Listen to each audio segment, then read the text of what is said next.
గొడవ చేస్తాను ఈ దేశంలో చాలామంది కలలు కంటా ఉన్నారు. అలా చెయ్యాలి అంటే, అలా గొడవలు రావాలి అంటే అది ఎన్డీఏ ప్రభుత్వం కాదు. గత ప్రభుత్వం కనుక ఇంకొక సంవత్సరం ఉంటే ఖచ్చితంగా ప్రజలు రోడ్ల మీదకి వస్తారు. అలాంటి తిరుగుబాట్లు నడపడానికి మేము ఎప్పుడు సిద్ధంగా ఉండాం. అదృష్టవశాత్తు మన ప్రజాస్వామ్యం చాలా బలమైంది, మీ నిర్ణయం అమూల్యమైంది కాబట్టి గొడవలు లేకుండా ఒక్క ఓటు అనే ఒక ఆయుధంతో మొత్తం ప్రభుత్వాన్ని మార్చేశారు మీరు. ఇప్పుడు మన ముందున్న బాధ్యత ఏంటి? మా ముందున్న బాధ్యత, నేను మీ భవిష్యత్తు కోసం ఆలోచిస్తున్నా. మీకు ఎలాంటి ఉపాధి కావాలి, ఎలాంటి మీకు టాలెంట్ ఉంటే మీకు అద్భుతంగా ఉంటుంది. ఉదాహరణకి మన కోనసీమ వాతావరణం తీసుకుందాం. ఇక్కడ బ్యాక్ వాటర్స్ ఉన్నాయి. కేరళలో బ్యాక్ వాటర్ టూరిజం చాలా అద్భుతమైంది. ఎక్కడెక్కడో విదేశాల నుంచి ఆ పడవల్లో ఉండి అక్కడే వాళ్ళు వండుకొని వాళ్ళకి బోల్డంత డబ్బులు వస్తాయి అక్కడికి. దానివల్ల బోల్డంత ఉపాధి అవకాశాలు, బోల్డంత మనకి టూరిజం ఇన్కమ్. అలాగే తమిళనాడులో షూటింగ్కి తమిళనాడుకి వెళ్తారు, వద్దు అవసరం లేదు. మన కోనసీమ వస్తే అసలు కొబ్బరి తోపులు చూస్తే ఎంత అద్భుతంగా ఉంటుంది ఇక్కడ. ఈ అందాన్ని ఎక్కడన్నా కొట్టగలవా? తిరిగి సృష్టించగలవా ఈ అందాన్ని?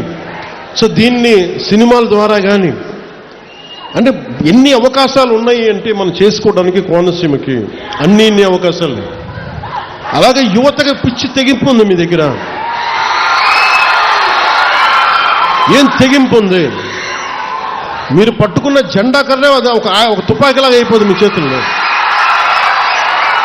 ఆ కనిపించే జెండా కర్ర ఒక బాణాకర్ర అయిపోద్ది. మీకు ఇవ్వగలిగేది ఏంటి ప్రభుత్వాలు? మీ భవిష్యత్తు కోసం మీకు ఎలాంటి మీకు స్కిల్స్ ఇవ్వాలి? మిమ్మల్ని ఏ స్కిల్ మీకు ఇస్తే మీరు అద్భుతంగా తయారవుతారు.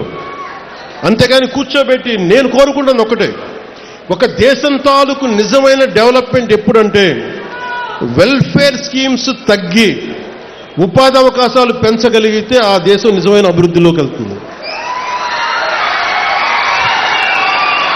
ప్రస్తుతానికి మనం ఇస్తున్న వెల్ఫేర్ స్కీమ్స్ అన్నీ ఉండాలి, కానీ నిజమైన అభివృద్ధి ఎట్లా అంటే వెల్ఫేర్ స్కీమ్ అవసరం లేని పరిస్థితిలో అత్యంత తక్కువ శాతం ప్రజలు ఉండాలి.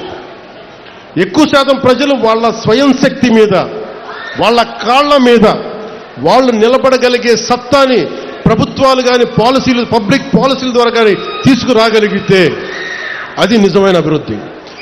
నారా చంద్రబాబు నాయుడు గారి నాయకత్వంలోని కూటమి ప్రభుత్వం, ప్రధానమంత్రి గారి నాయకత్వంలోని కూటమి ప్రభుత్వం ఆ దిశగానే ఆలోచిస్తూ ఉంది. వెల్ఫేర్ స్కీమ్స్ ఉంటాయి. వెల్ఫేర్ స్కీమ్స్తో పాటు అసలు వెల్ఫేర్ స్కీమ్ పరిస్థితుల్లో కంటే కూడా అభివృద్ధిని ఎలా చేయాలి, మనం ఏ రకంగా తీసుకెళ్ళాలి, ఏ రోడ్లు, నేను ఏ మూలకెళ్ళండి రోడ్డు మీదకి వచ్చినా, ఏ మూలకెళ్ళినాక నన్ను అడిగేది ఒకటే. మొన్న ఏదో ఏ ఊరు వెళ్ళాం, మొన్న ఏ ఊరు వెళ్ళాం, మన ఐఎస్ఐ జగన్నాథపురం ఫస్ట్ మన ఏలూరు వెస్ట్ గోదావరి వెళ్తే ఒక ఆడపడుచు బిడ్డను తీసుకొని గొడవ పడతా నా దగ్గరికి వచ్చి అసలు పోలీసుని అందరినీ నెట్టి నా దగ్గరికి వచ్చి అదేదో ఇస్తుంటే ఫైన్ నాకు ఇబ్బంది ఎలా ఉంటుందంటే ఒకసారి నాకు బయట ఏం జరుగుతుందో అర్థం కాదు. బయటికి వద్దాం రోడ్లో నుంచి అంటే, బండిలో నుంచి అంటే ఒకవైపు మీద పడే మన అభిమానం, ప్రేమ అభిమానం, నేను బయటికి రాలేదు.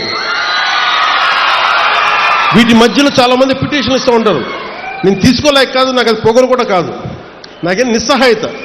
ఒకవేళ పాపం సెక్యూరిటీ వాళ్ళు కూడా అందరూ చూస్తూ ఉన్నారు, వాళ్ళు కూడా 100 మందిని తోయగలరు, 500 మంది వస్తే వాళ్ళు కూడా ఎక్కడ తోస్తారు. ప్రధానమంత్రి గారు ఎస్పీజీ చేతులు ఎత్తేస్తారు ఒకసారి. మీరు దయచేసి రావద్దని కోరుకుంటున్నాం.